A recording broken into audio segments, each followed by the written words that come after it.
guys, my name is Jaclyn Johnson. You might know me from some notes on napkins and no subject, and I am here with Relativity Coin talking about the business of fashion. As much as it is like a massive industry, it is a lot of it has become more and more specific, and the business side of fashion, like the actual B2B commerce garment, is so polar opposite, I think, of like the things that we all see and think of as fashion. And that's fine. It's weird when you live in that world where you see both. So you're curious as to what other people on the other side just purely from their perspective see, you know? It's kind of like what messages kind of people end up taking away from it. I have a fear, and the fear is because there has not actually been a blogger who's ever really done a proper ready to wear, like the line gets compared to like big labels, you know, and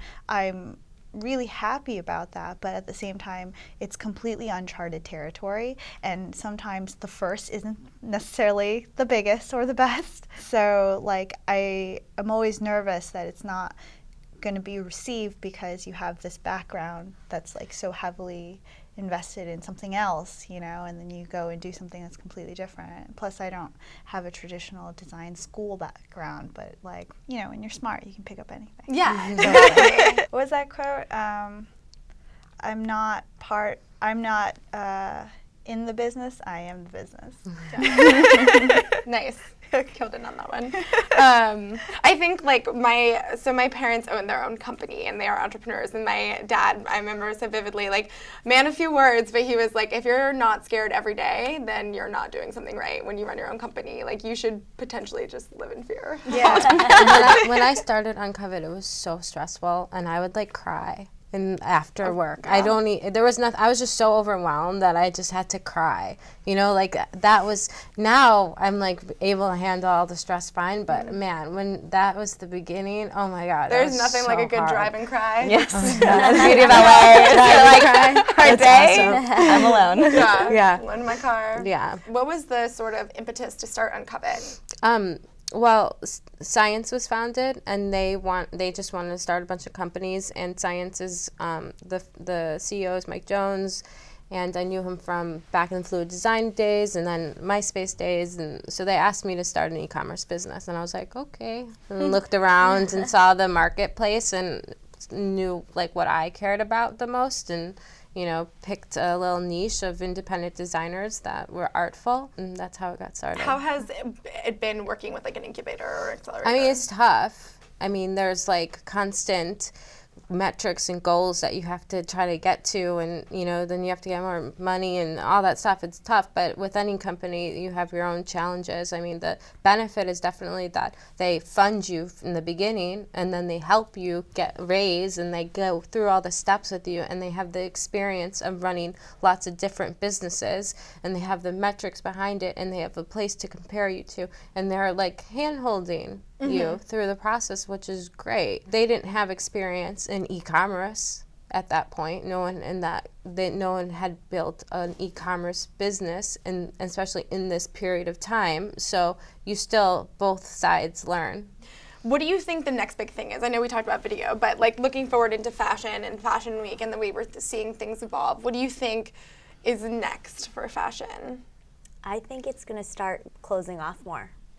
I think that the beauty of technology is it's made something that was once very non-accessible, very attainable, which is fantastic for people. I think all of us sitting here kind of have been able to carve our niche in our careers because of new media, but I think that it's sucked out a little of the beauty of the industry, and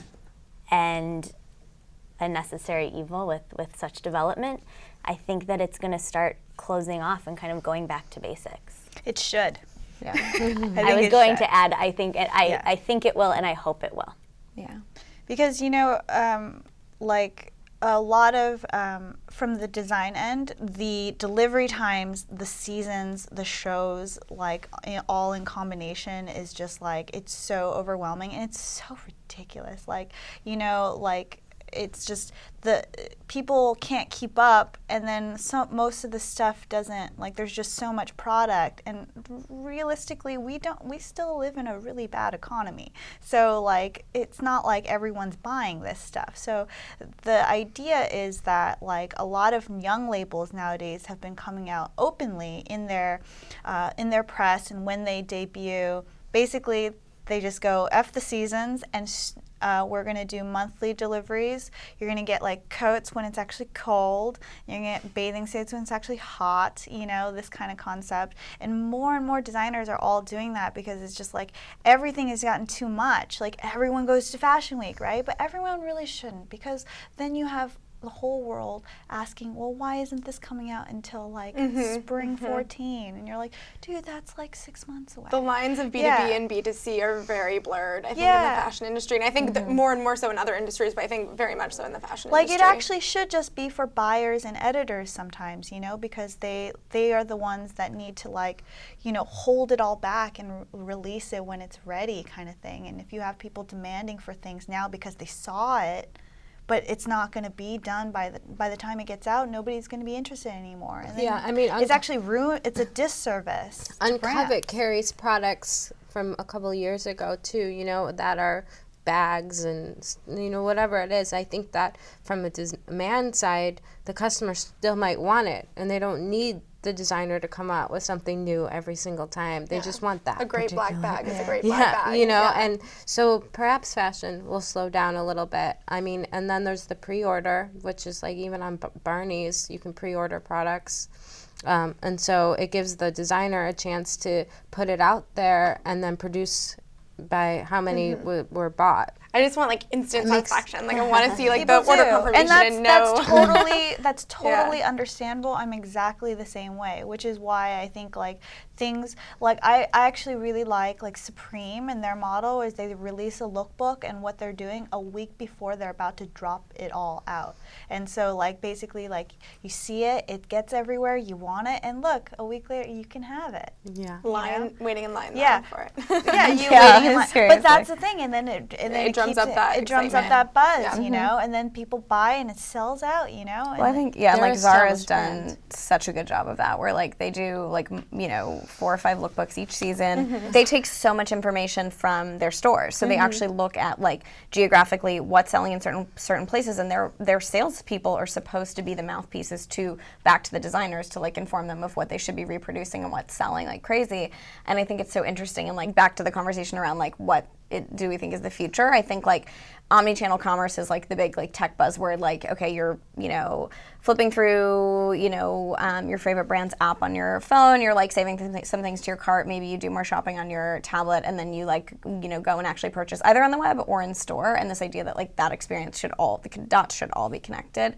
And so I think watching what brands like Sephora are like going into brick and mortar, like I think that the realization that like in consolidation and in drawing away from so much saturation, I think it's exciting to think about that element of brick and mortar being an exciting piece of that. And it's not like, okay, we're all just going to be on our phones or in our, you know, on our desktop shopping there. We actually do appreciate like a really amazing in-store experience. I think it is very interesting when online success stories take it offline. Like I like to walk into a store. I think the retail experience is very important. Like online has a return rate of like 50%. It's very high, and it does cater best to certain niches of, you know, stuff. And even if it is popular, some stores, they have like really big online stuff, but like they accumulated the following through their brick and mortar store, you know. The only thing that kind of exists separate from that, which I still really love, is La Garçon, which is a great shop that's like free shipping, and like it really melds like e-commerce, fashion, high fashion, all of the things kind of. Yeah, well, they have a really strong point of view. Yeah. And I think that's the thing, like if you are online only, I think same thing if you're blogging, same thing if you're a publisher, a platform, whatever, like you just have to have such a strong point of view now to cut through all of like the noise, that it is exciting to see these new brands or new, you know, destinations actually like grow that large. As from the design side, it is like I've done so many meetings, like I've gone to New York, I've done so many meetings for like big department stores like Neiman's and Bergdorf Saks and stuff, and I always leave crying. Like one time I remember, to cry, guys. like, you know, because they found actually the line through a blogger friend who had posted the lookbook, and they wanted to see the stuff. I walk in, I'm with my friend who is literally like she's this season's face of Chanel. She's like, and Tom Ford. They don't care. They look through your stuff. It's all soulless, and like I didn't know what to do, and I just like left, and I was just like really downtrodden. But the good side is like knowing that you have your own kind of independent thing going, so it's okay. It's better to grow it like it might be slower that way. It's better. Right. Well, and I think what you're doing, it's interesting because there probably is a really strong parallel for like as a blogger, you are becoming your own publisher. You're basically like, you know, you're developing your own voice and brand online because the people that are doing it in the traditional manner aren't moving quick enough and didn't realize that they needed to be there. And it's what you're doing with your clothing brand is actually very similar in the sense that a lot of these department stores, like they're still buying seasonally. They don't understand like small orders, like they only understand huge orders. Like they're so set in their ways, and like their inventory is like a mess. Like there's so many issues that you run into where I think like if you can, you know, have your own e-commerce, if you can like just do, like I know a few brands that are doing amazing stuff like that are not, you know, not on the seasonal model at all. And it's like my boyfriend's sister has this line, The Hellers, and it's an amazing line, and it's been amazing to follow her over the past few years because she's an independent designer. She does it all herself, based in Tel Aviv and LA, and she, you know, sells online. In her last season, she was like, she put out this collection and she was like, you know what, like I need to take some time off. I'm gonna go to India and like find some, you know, look at manufacturers, and like, so she had the same stuff in the showroom for like 6 to 8 months, like way longer than anybody would have ever left it there. And like Khloe Kardashian wore it recently, and like it's just been on like every red carpet, and it's like it's actually 8 months old, but like no one cares because it looks amazing, and like it's not something that's been photographed a million times. And I think that's so interesting to see too, is that it's like you actually just leave it and let it be out there, and like and it doesn't have to be new every month or whatever. I get also what you're saying too, because when I started on Covet, it was like literally my taste in the beginning. It was like all my taste. I was picking that product, and then I had to like let go more and more so it can grow into a business. And the process of like me being like, well, I don't really like that product on my site, and I'm sure bloggers feel that way when they're trying to make money doing a blog or whatever, and I had to let go. I had to let go a lot so that I could grow my business, so that I can actually do what I really want to do. And it's a really hard process because it's like an extension of you. It's an very emotional. Personal, so last question. What is your definition of success? I think it is being able to harness your purpose and knowing that you are living up to your greatest potential. It's a feeling. It's not anything external. Yeah, I've never really thought about it, but to that note, my mom always told me to like always try your best, and I think that is such a interesting thing because you ask yourself all the time, am I trying my best? Am I trying my best? And you are the one pushing yourself harder and harder and harder.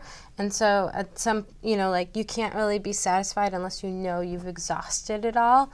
And even if it isn't like the best in the world, it's your best. And that's what makes it successful, I think.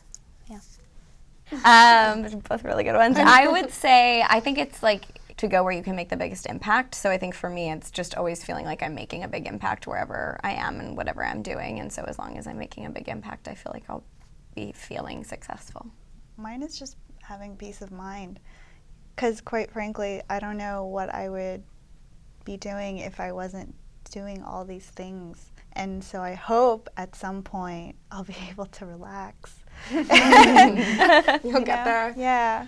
No, I think that's really important. I think it's always important and difficult to be happy and inspired in what you're doing, and you should always maintain at least the littlest bit of being happy and inspired. Every period of time, it's a different thing that's going to make you happy or make you tortured or whatever. It's like always in flux, you know. So. Well, thank you guys so much for being here. That's the end of our panel. Thank you so much for tuning in. Please feel free to leave a comment below and be sure to subscribe. Subscribe.